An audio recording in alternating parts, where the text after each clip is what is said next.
Jamie here. Before we get started, a few quick announcements. First, as you can tell, we have some new intro music.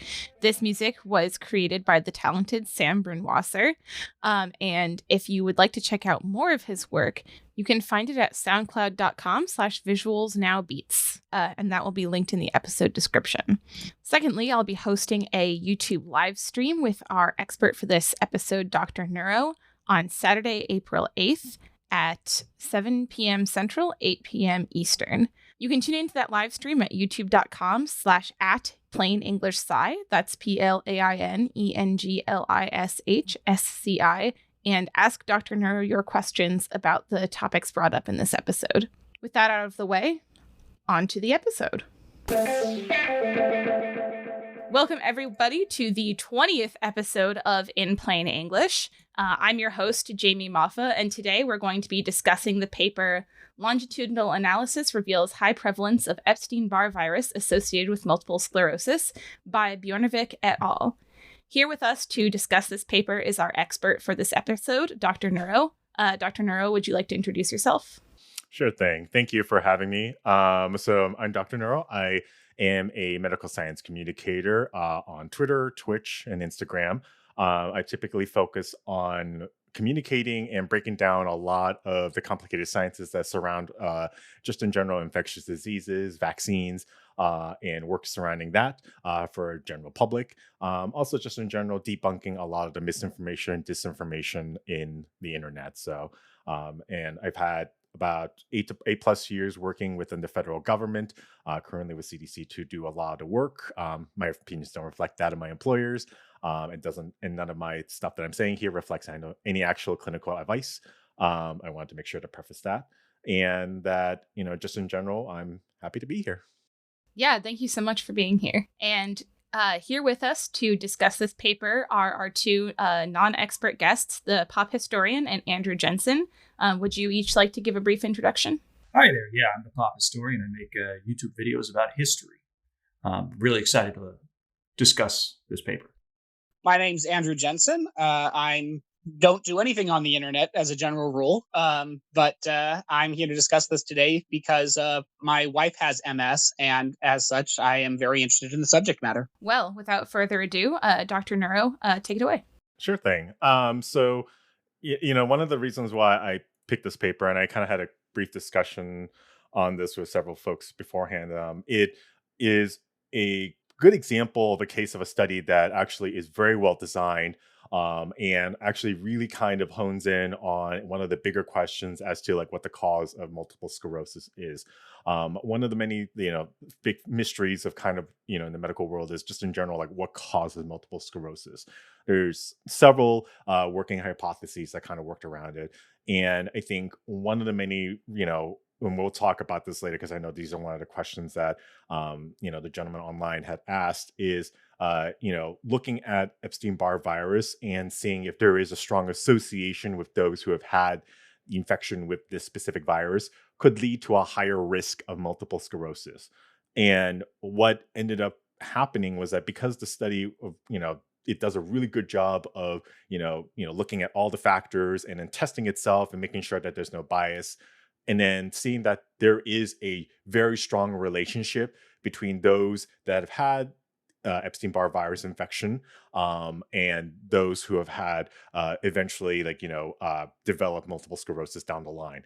Now, that doesn't mean in this case right here that everyone who has Epstein-Barr virus will inevitably develop it, but it definitely, one, it points to a direction that scientists can look at in terms of preventative measures such as a vaccine. And second, the fact that better targeting therapeutics in terms of like figuring out like, okay, well, if we do know that someone does have Epstein-Barr virus or has a history of it and is, diagnosed with multiple sclerosis, what kind of therapeutics can we utilize to slow down progression of that? So there's a lot of value that's added to here. And when this paper was published, it definitely made a huge wave within kind of like the med Twitter community and the infectious disease community, because a lot of us like saw this and we're like, wow, this is so well done. This is like, this is an example of a study that should look at all the different variables And it really tried to focus on trying to make sure that EBV, or Epstein-Barr virus, I'm just going to shorthand it because Epstein-Barr virus gets a little clunky after a while, is the strongest link. But that's kind of like a brief introduction to the paper. I'm happy to kind of field like general questions or Hey there, yeah, this is the pop historian. So I just do have one question. You said this was a really good example of a case study. Did a really good job of checking itself, and or how exactly did they really manage to do that? How did they really able to take a look at it from a more clinical standpoint? I guess in that way, and how was it able to check itself so effectively? Yeah, and I think one of the things, so there was two different facets that really caught my attention when I read this paper, right? And in any sort of like experiment or any study that you want to do, you really want to compare a a control case in in certain situations where it's not affected by this virus, and something that's comparable but not the same. So that way you can do a side by side comparison. You're comparing apples to apples. You're not comparing apples to oranges. And one of the things that they did was they established a negative control, which is something that essentially they said, like, look, we can't compare someone who has Epstein-Barr virus but is not affected versus someone who doesn't, because it's a very difficult way to kind of measure side by side the effects of whether if someone progresses to MS from this or not. So what they did was that they looked at, in this case right here, someone who has had Epstein-Barr virus and someone who has what's called cytomegalovirus.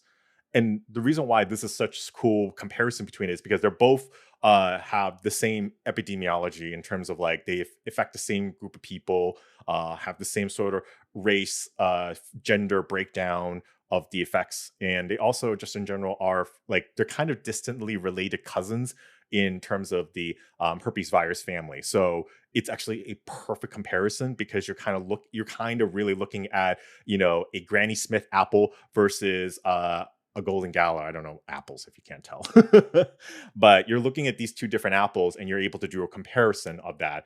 And by looking at those two cases, they were able to determine from that alone right there that, hey, like, even though people who have had this specific herpes virus, you know, cytomegalovirus, their rate didn't really escalate in terms of multiple sclerosis over time.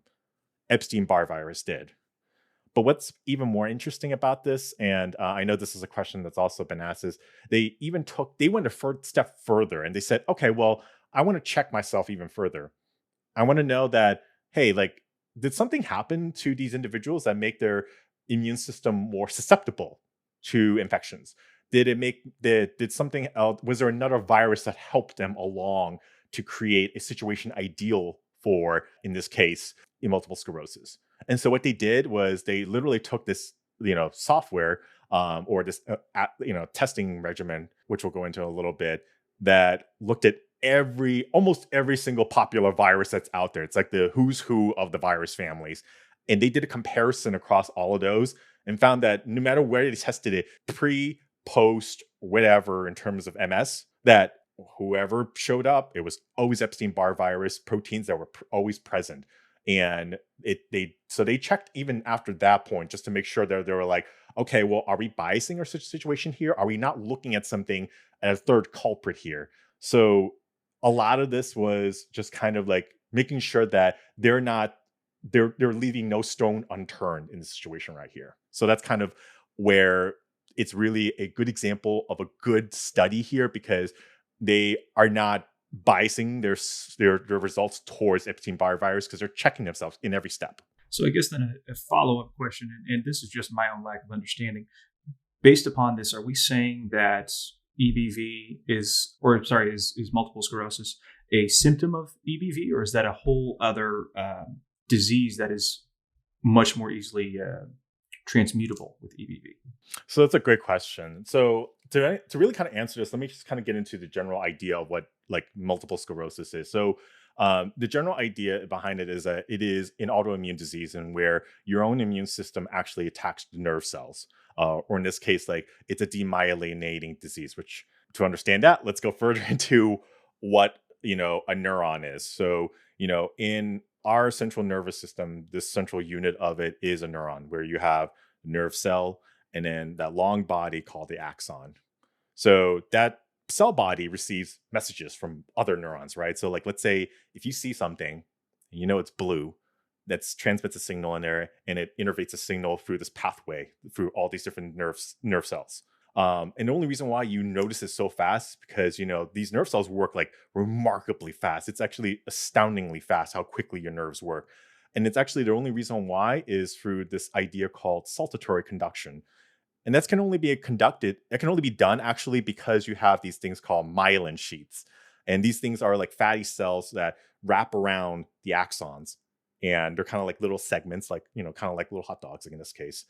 And what it does is not only protects the axon, but it also what it does is that it creates this mechanism that allows your neurons to propagate electrical signals super fast because it allows them to jump, in this case, across. And that's the best way to describe it. Is like, it's just like if you're running a marathon and like someone like jump charges you every like 50 feet and everything, you're going to keep going and going and going, versus someone who's like running a continuous marathon without rest and everything. They're going to tire out, so they're going to be slower. It's kind of like what we're seeing here if someone who doesn't have myelin sheath in this case. So in the case of MS, what we see here is that individuals their myelin sheath will deteriorate because their own immune system starts to attack it. And part of one of the many reasons why we hypothesize that EBV might be a precursor towards it is that in EBV's case right here, so it is a double-stranded virus within the herpes virus family. And herpes virus have actually a special property called latency, where they can infect someone and then go dormant, or could become latent for a while and then flare up once in a while. But what they specifically target is these things called B lymphocytes. Now, in a normal world, you probably will not hear this cell. Like you're not going to worry about it. But these actually are one of the most important cells, immune cells in your body, because what they do is they produce what we've been talking about the past 3 years with COVID is antibodies. And it's very big, important part of your adaptive immune system or humoral immune system, where it recognizes, foreign pathogens, and it creates these antibodies to defend itself against it.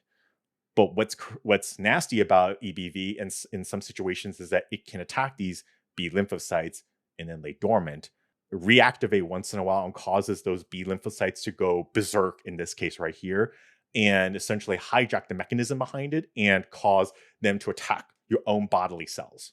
So I'm kind of oversimplifying in some aspects of it because I'm not getting into too much of the nitty-gritty of it, but in terms of that, that's kind of where we're trying to lead towards, is that we do want to make sure to see, like, is this the strong link right here that those who have had EBV, specifically in this case, very acute cases. So when you do get EBV, in very rare, but in very like small proportion of cases, that develops into what everyone knows as mono. Mono, if everyone knows, this is kind of like the infectious mononucleosis. It can be caused by EBV, but it can also be caused by a lot of different things, like other herpes viruses or cytomegalovirus or whatever, HIV/AIDS. And in this case right here, EBV is one of those. And we find that those who had EBV that progressed to something that is mono have a higher risk of, in this case, developing multiple sclerosis. And that was one of my questions, is that in the paper, it did say that 95% of adults test positive for the Epstein-Barr virus. What causes it to progress to something more serious in certain people and not in like most people? That's a great question. I think in many cases that we're still trying to figure out like where that latency to reactivation might occur. I want to preface that, again, like Epstein-Barr virus has like a very high prevalence. Like almost like I can guarantee most of us in this call right now probably have had it once in our life and not realized it. You can actually get tested for it and realize that, oh, I have the antibodies or I have the antigens and antibodies for it, and not even realize it. But in general, for the most general public, they don't ever progress to the point of mono. And even then, from mono, like it's not like if it ever progresses to mono, does it ever progress to a point where, in this case, where it becomes multiple sclerosis? The other way around, in terms of looking at multiple sclerosis down to those who linked to those who have had mono, is very strong, and that's kind of where the paper is looking at. Is like we're trying to figure out the linkages between it. But to answer your question, Andrew, really like, we still don't have a firm grasp of the mechanism as to where, like, why that those EBV latent EBV infections, or in this case mono, can eventually lead to something as damaging as, in this case, multiple sclerosis. But one of the many things we can do, and I'm kind of jumping kind of to the punchline to the paper, is that what we do know is that now that we've identified one culprit, because there's many other culprits too that we can also, because I don't think I think most of us are in the community agree that it's not just EBV. It can be other factors in here. Some, maybe even a genetic factor here that could probably play a role that predisposes someone to a higher aspect. I want to also emphasize again, I'm using the language risk, elevated risk, is because I don't want people to, go out and be like, I need to get an EBV like antibody test. I need to know if I'm going to develop it. I'm like, it's not that straightforward. It's just more of like, you might have a higher risk if it ever progresses from EBV to a mono in this case. Okay. Yeah, the paper also mentioned something about the HLA-DR15 allele as being like that genetic factor that you were talking about. Yes. Yeah, no, that's a really good one. So HLA, or in this case, a human leukocyte antigen 15, is a group of alleles in this case right here, or like they're kind of genes, right? So if you want to think of alleles, it's kind of like, if your mother has blue eyes, your dad has, brown eyes, those are alleles that you would inherit from this case right here.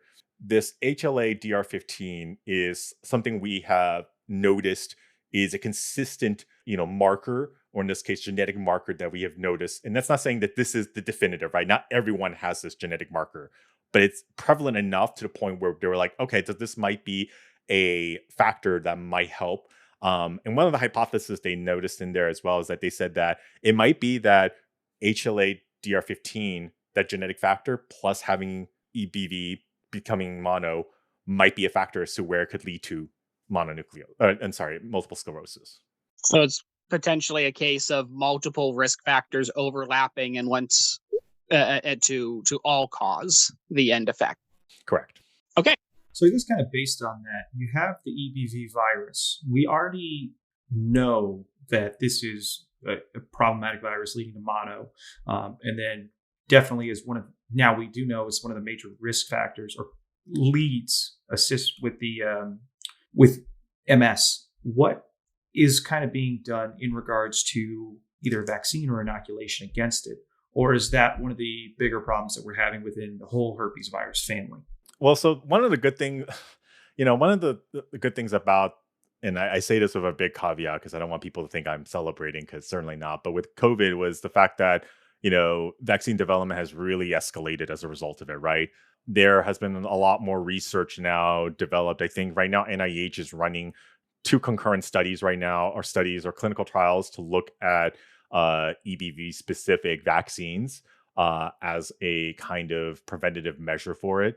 One of the other facets right now is us like updating clinical guidance to see whether, if from a management perspective, how we can support those who are diagnosed with multiple sclerosis to slow the progression of that through specific T cell therapy, which I can go into a little bit, that targets those immune cells that were impacted by EBV. So that's, I think, one of the things is like, once we understand the cause, we're better able to address it. And it is something that we're looking into. But again, I want to stress that because of the fact that, and this is not me diminishing MS at all, because it's a very serious disease. So I definitely want to note that.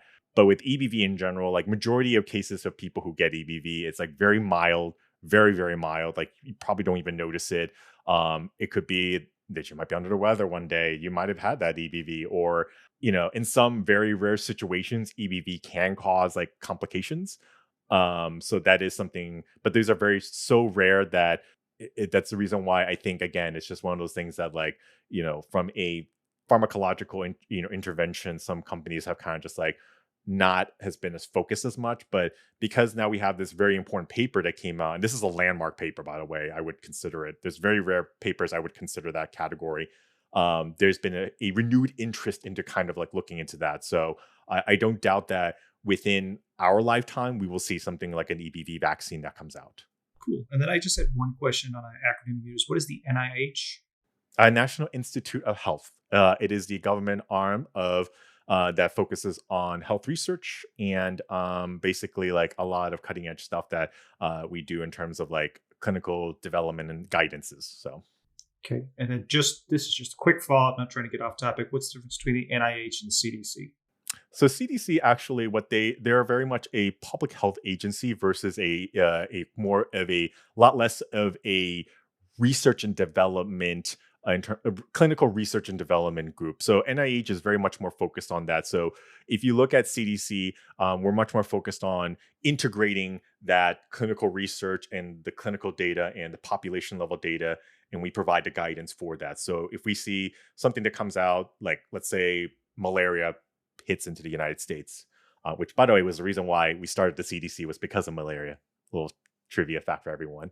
What we do is that we integrate all the known data for it. So we know that we're like, okay, so here's what we know about this from all the different agencies. We coordinate with the states, we talk with the White House and everything like that, and we formulate a strategy and we figure out what it is the message we want to get out to everyone and what are the guidances for people.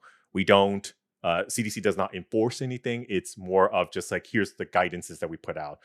NIH is less kind of like hands-on in terms of that. NIH is very much kind of like the guys in the back room who are doing the hardcore research and development. And they also provide kind of like their own guidances in terms of like, clinical stuff. But in general, most doctors who are in the United States, what they'll do is they'll follow CDC guidance because they usually integrate everyone's guidances and say, here's the path that we should be approaching. You said that part of what makes this paper so special is the methodology that they went through to establish the link. With my high school science education knowledge of experimental procedure, let's kind of go down that. First thing is, it says that this type of study is, in the absence of a randomized trial, the gold standard. So why is a randomized trial ruled out? That's a great question. And I think in this case right here, the reason why a randomized trial is not inappropriate, I mean, it is a gold standard, but I think one of the false pretenses that a lot of people have is that it is applicable to everything. In this situation, it's not, because there's no intervention that's being investigated here. We're not investigating a pharmacological intervention. We're not looking at something that's like, if I apply X, Y, Z would happen, right? There's no like if this, then that. What we're trying to investigate really is like much more of the question of like, well, does A lead to C, if that makes sense? And so in terms of a randomized control trial, there's no real, in this case right here, like a purpose behind us kind of assigning a intervention group here, right? We're not giving people Epstein-Barr virus here. We're not like giving people cytomegalovirus. What we're doing here is we're taking blood samples across a long period of time, which is very cool. And what we're doing is, we know that based on the prevalence of these diseases and really checking the data across all these different time points, that we're able to draw a much more conclusive evidence from this. Now, so that's kind of the reason why, again, like a randomized control trial would not have been appropriate here. Like we would see something like that for, like, let's say a vaccine study, right? Because you would say, like, if I apply the vaccine to this group versus a placebo group, that's an appropriate study right there.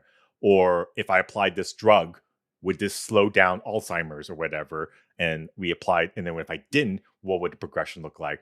So randomized control trials are very strong in this case right here, because it would eliminate the biases here. We would not be biased in the situation. It would, we would not be biasing our own results here. We're randomly assigning interventions across the board.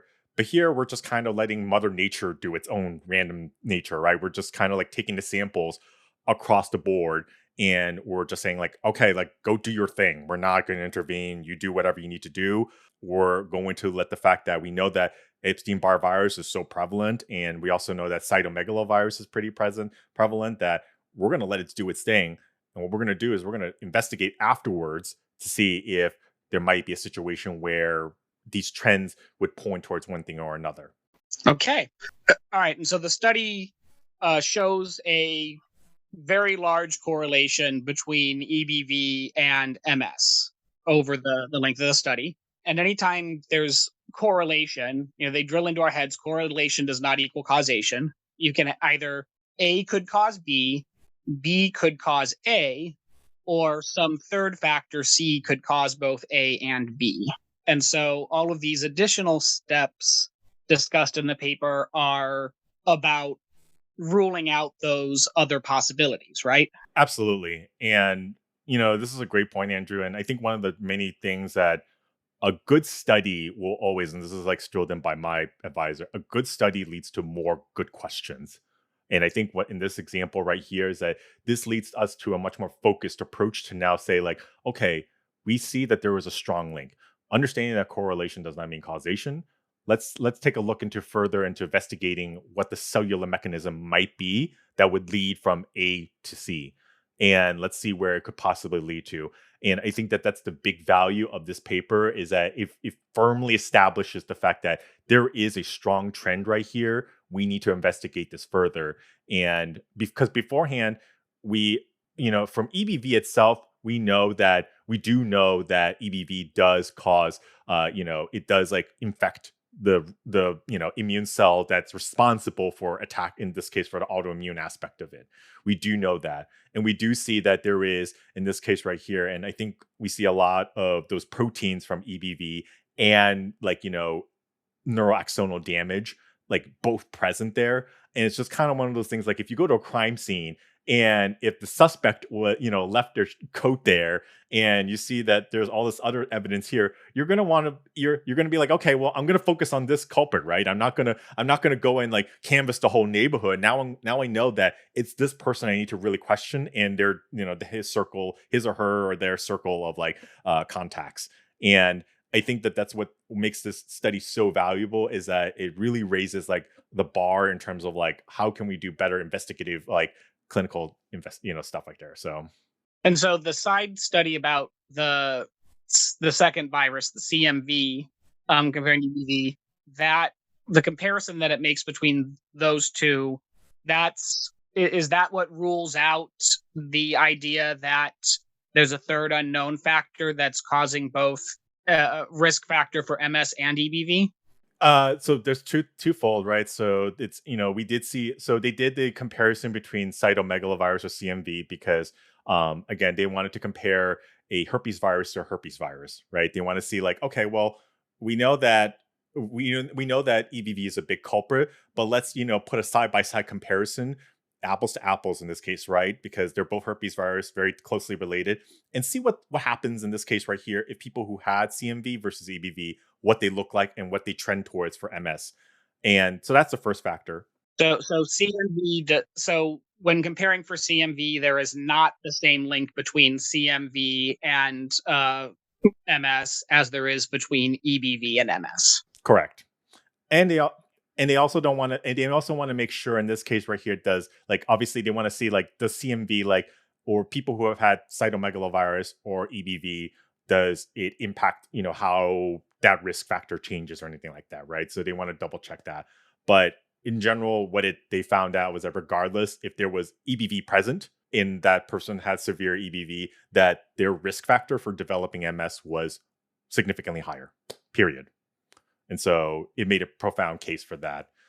And to your other question right now, like the third factor, one of the things they did, and now this doesn't address everything, right? Because there could be many factors like the genetic factor that we don't talk about, but there could be other viruses in this case right here where someone who might get infected from influenza or another herpes virus or whatever it might be, they said, okay, well, we tested for cytomegalovirus, so let's do the whole kit-kat-caboodle. And they use this thing called VIR-Scan, which I think one of you asked a question about that. So it's really like a testing tool that literally has the who's who of the nasty viruses that impact a human in a lifetime, really. So it has influenza, has like, all the different herpes virus and things like that.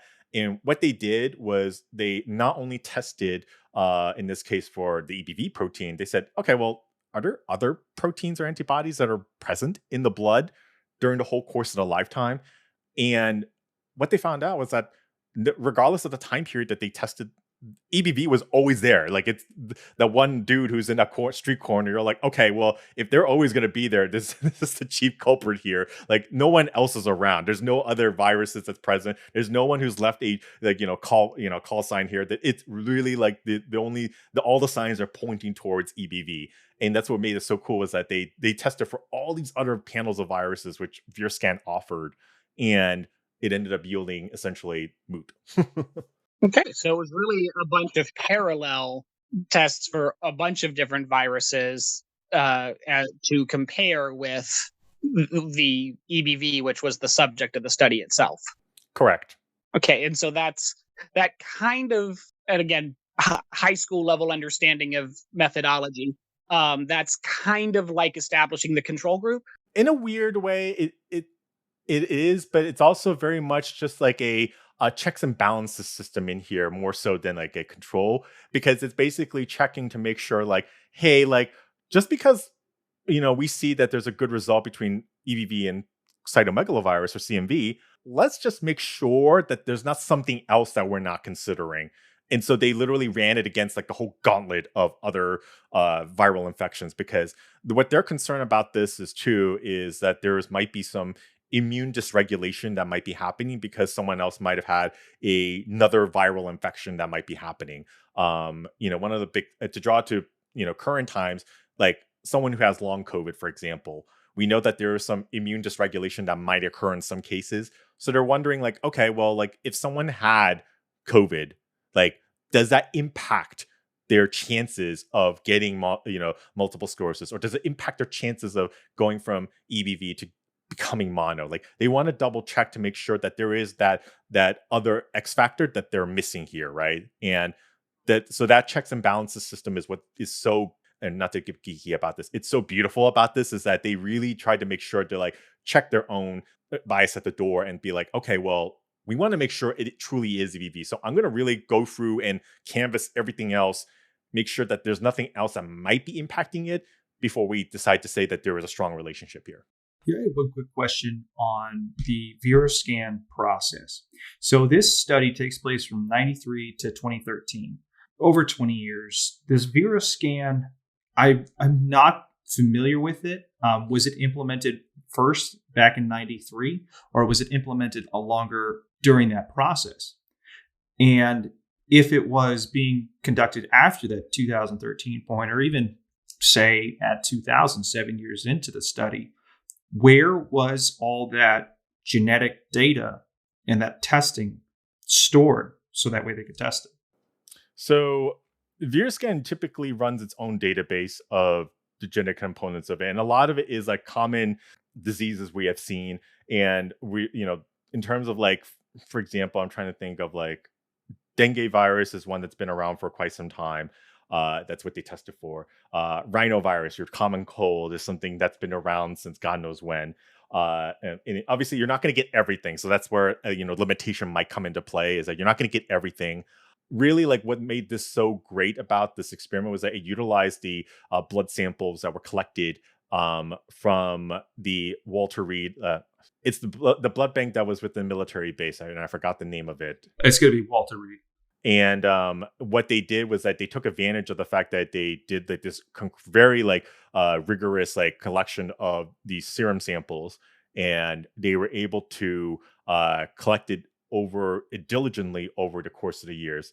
Again, there are limitations to this, right? Because obviously, like, there could be some newer things, like, for example, COVID, which was not tested here. Other things that could possibly be an impact to it that might have not been considered. And it's also for the fact that, for some viruses, they don't exactly leave strong antibody markers that would lead to people to believe that there is no presence of it. So there is some limitations to this study, but it's enough in this case from a longitudinal aspect that it's certainly enough to kind of help us, like, rule out a good 70 to 80% of the uncertainty factor here, and be like, okay, well, and I think when I looked at the data, like, literally Epstein-Barr virus was like this one solid orange bar, and then the rest were like these teeny little boxes in comparison to it. So it's almost at this point right now where we're just kind of like, it's pretty profound in terms of the prevalence of it in this case. So just out of curiosity, are we seeing smaller numbers of MS along this group than in the general population? And the only reason I'm asking that is because I know most people who join the US military tend to be younger, under the age of 25, and don't stay after their first enlistment. So typically you have somebody getting in between 18 to 20, getting out between that 24 to 26-year-old range. So I'm just kind of curious if we're seeing, I guess, less prevalence of it. Within the those who have in services like cohort, or yeah, because as far as I understood, this is only tracking people on active duty. It's not tracking people after they get out over a long period of time. So I'm curious to, and this is just my own curiosity. I guess where are we seeing some sort of a drop off at that point because you're going to have less older individuals within that active duty service? So, one of the things that we look at the prevalence factor of Epstein-Barr virus, it actually has the highest prevalence factor, and depends on obviously like other things, right? In the younger generation. And so this is actually the key demographic that you will want to look at. And it's also independent of like, if someone is in service or not, they still are going to interact. People are going to be in close contact, share food, all this other stuff. I mean, Epstein-Barr virus is contracted through saliva and, blood and semen. So if someone was sexually active, probably could happen. If someone were to, even like in some cases, we've noted some people sharing food with the same fork with EBV can happen. It's the reason why it was called the kissing disease, because it's like literally like you just need to kiss someone and give them EBV. Like that's how transmissible it is in terms of that. That's kind of many reasons why, like, again, this was like a great demographic for it, because it was a very rigorously collected sample over such a long duration of period. I'm sure there will be value in this case once we expand it out further to not just service members and everything.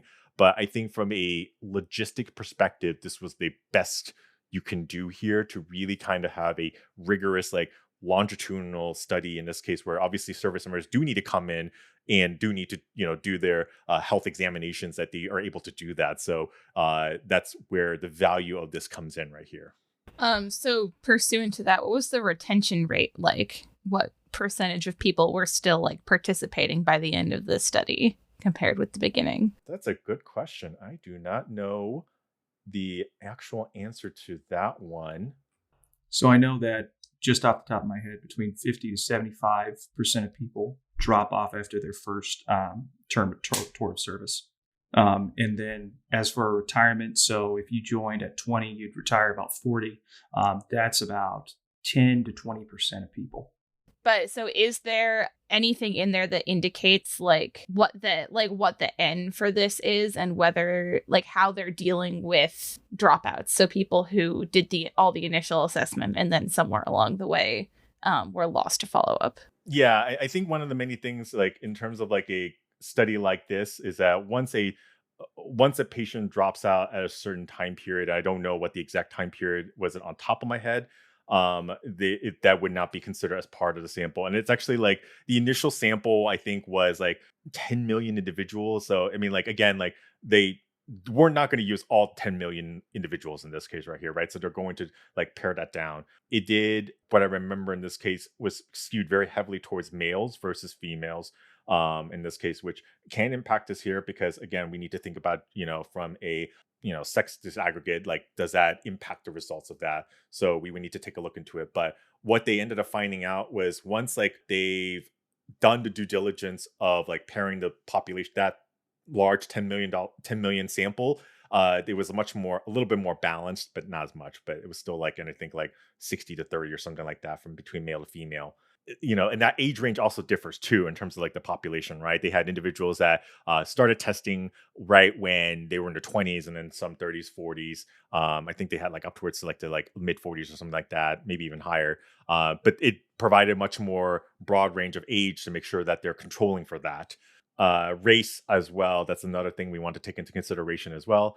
Majority white, but obviously, like, in this situation right here, from here, that this was something that they ended up just following through in terms of like the general population, because I think in general, like the 10 million sample, it was already like majority white population. So, they want to make sure to control for that.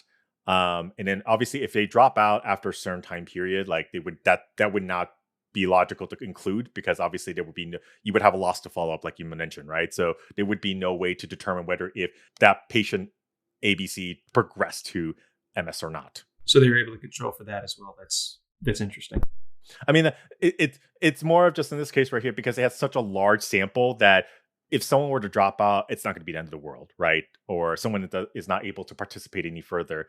But given the fact here that this is something of a very low effort, in this case, experiment, where it's just really they have to go in anyways as part of their physical assessment, that they're collecting these serum samples, that it makes it much easier for us to kind of control for that the loss to follow up, because it's different in this case. Let's say if we were to do a vaccine experiment where you have to call someone in, like from their job or something, like, hey, you need to come in and we need to do a quick follow up. Like, you're probably going to get some loss to follow up in there. It's inevitably going to happen.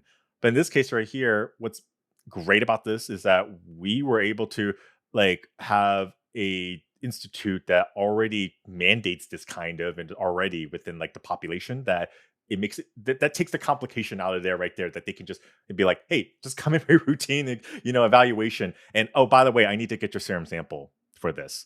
And it ends up being like very much like very little to loss to follow up, I imagine, but I don't have the exact points on that one, so I will have to defer on that. All right. So we already talked about this a little bit, but this is my primary interest in the paper here, is what does this mean for the future of MS treatment? What new possibilities have been opened up with this knowledge? So what already we do right now is a possibility to slow the progression, is actually a thing called a T cell therapy. And this is like an IV infusion that you would give to a patient that does have like, progressive, and there's different types of MS in this case. But if it becomes severe enough that we need to intervene, that this intervention could essentially target those immune cells that have been infected with that the EBV virus in this case right here. And that makes that's certainly one thing, is that we would obviously cement that to be a much more relevant part of treatment. But what's more important about this too is that, not from a progression slowdown perspective, is that we can also see if there's a third X factor that might be assisting in it, like that gene that we talked about, HLA-DR15, or if there's any other things that we might be, that from a cellular mechanism might be assisting the progression of EBV to MS. So we can maybe help target not just that, but do a cocktail addressing all the factors that could do that. So that's the first one. The second being the fact that we now have something that can possibly look at addressing the prevention aspect right now, right? We would have a vaccine that we could develop that could prevent an EBV infection first and foremost. It's better to not get EBV, or let the EBV progress to a point where it becomes mono. That would be something that'd be great if we can do that, because again, getting EBV is not going to be a guaranteed factor that gives you MS, but certainly letting EBV progress to mono certainly elevates it significantly in this case right here. So if we get a vaccine, that might be something that might help us in this case down the line, where we might see less and less cases of people getting mono, which, if anyone has ever had mono, it is not a fun thing to have. Like, you're literally, you're terrible. You feel like you're like in a half awake stupor, where and you have a hangover at the same time for like weeks on end, and it's very debilitating. And that's kind of where, like, if we can get something like that out there, I would be very happy from that perspective.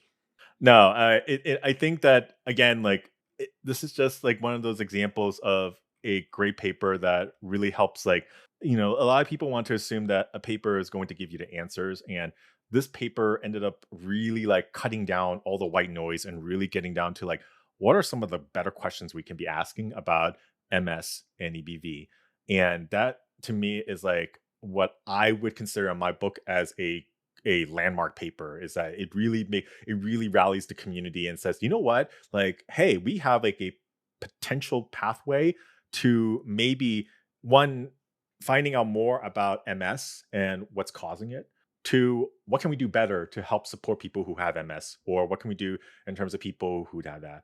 Three, what can we do to help prevent those who have EBV and maybe renewed interest in there? Because again, like it's one of those things that's like, right now the news is dominated by, this thing called COVID. I don't know if you ever heard of that, and all these other diseases are out there, but you don't get to hear a lot about these other stuff that's happening. And until it becomes like unless if like we have a rampant case of mono, you're not going to hear about these. And like it's good to have these papers that come out, because it's like, hey, by the way, like this is a problem still, right? People still suffer from MS, people still suffer from mono, people still a lot of people get EBV. We should be paying attention to things like that, and it renews the focus on these topics. So it's there's value in a lot of these studies, and it really excites the kind of community kind of like really kind of like hone in resources and figure out where it's going. And we already have two pharmacological like development groups that are looking into vaccine development right now, because it was because of this paper that they said like, hey, like let's get on top of this. And I think that it's important that we have these resources available. So we might see a future down the line where people get their EBV vaccine at the same time they get their chicken pox and their polio shots, and nobody gets mono anymore and nobody gets MS anymore. Or maybe a reduced and severely reduced. Fingers crossed for that future. Absolutely. And, I think that like, hopefully too, from, your interest as well, like, I hope that this addresses a much more like targeted approach to see if like, maybe there's a better way for us to do genetic treatment or something else to address like those who are currently afflicted with MS. Maybe there's a much more better effective therapy that's out there that can really slow down the progression. That might be something much more longer term. But the paper did say at the end that potentially reducing because the Epstein-Barr virus does stick around and flare up every once in a while, that treating the virus in somebody who has MS might also slow the progression itself.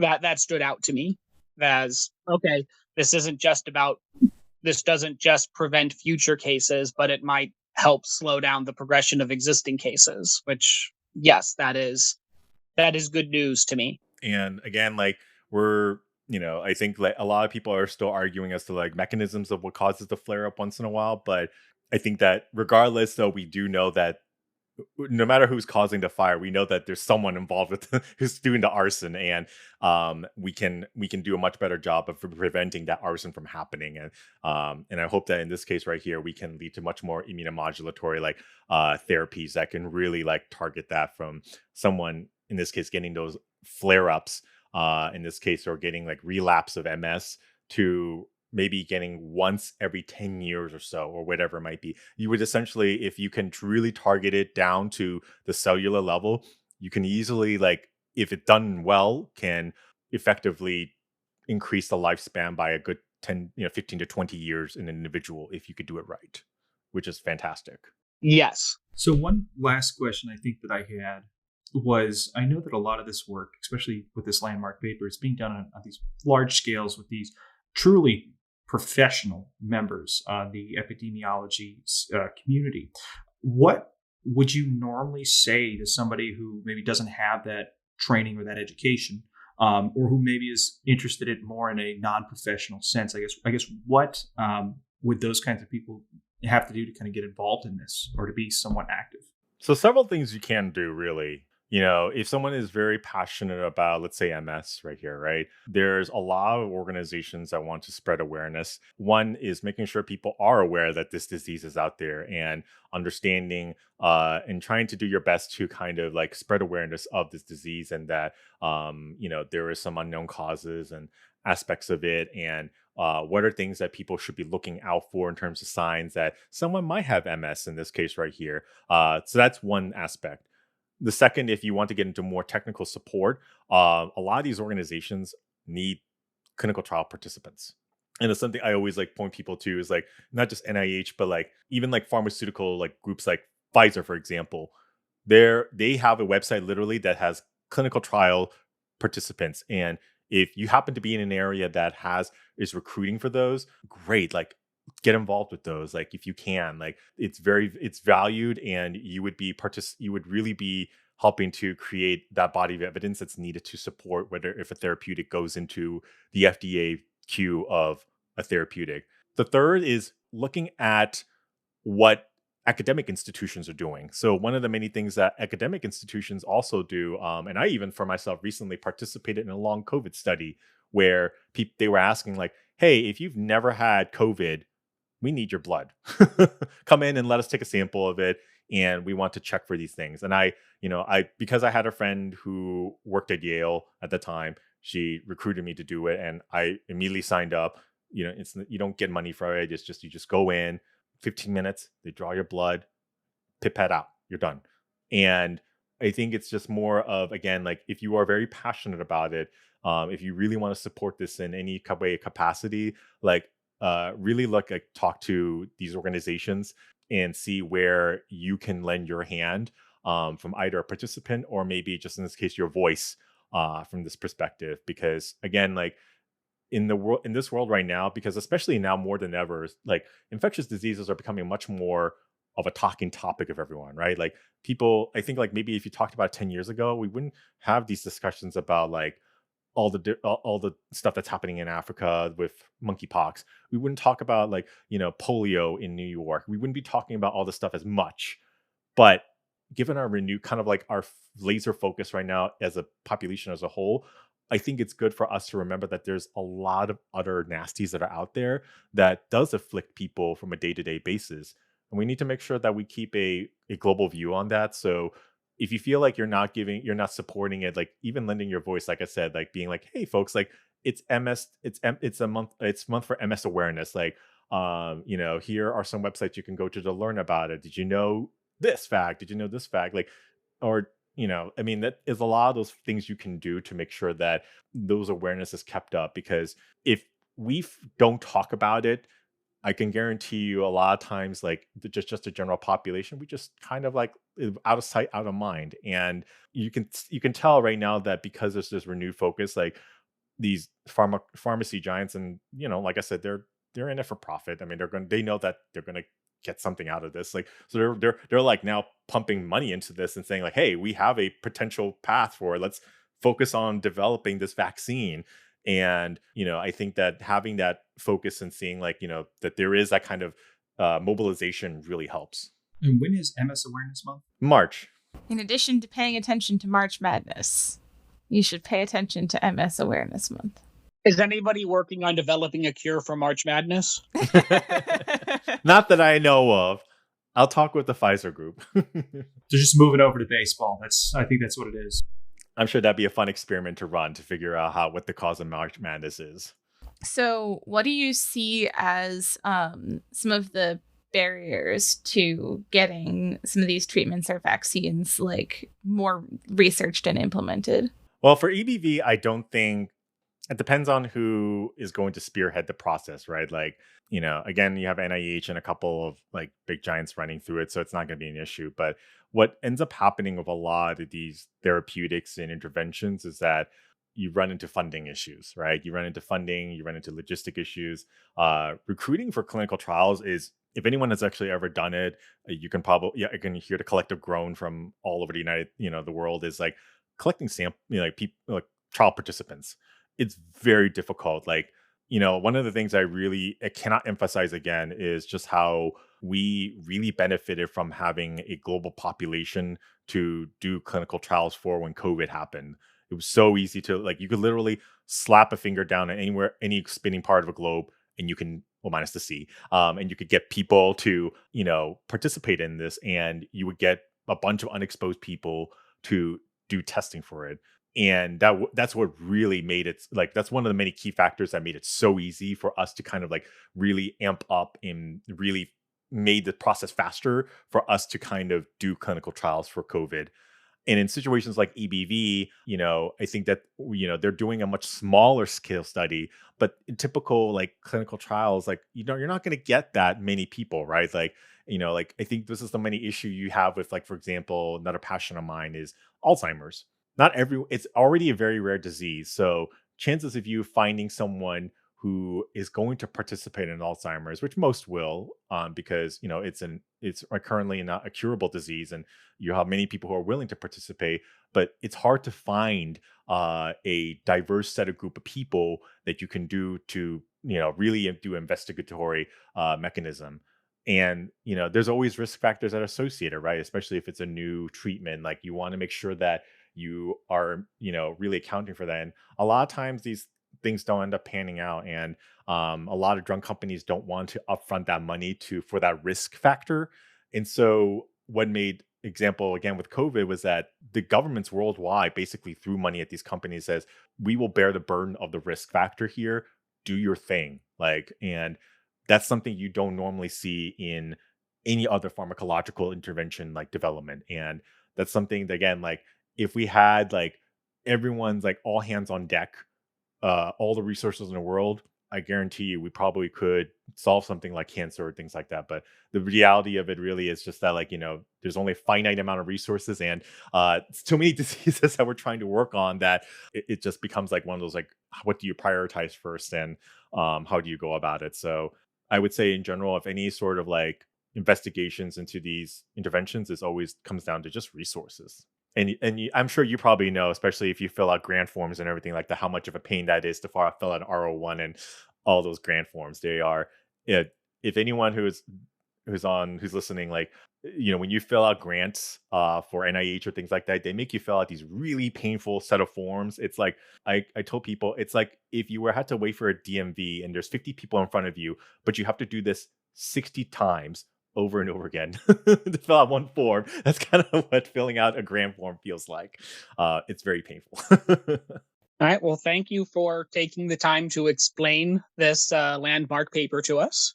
Yeah, thank you again. And these are all really good questions. When I saw them, I was just like, oh well, crap! I actually have to do work now.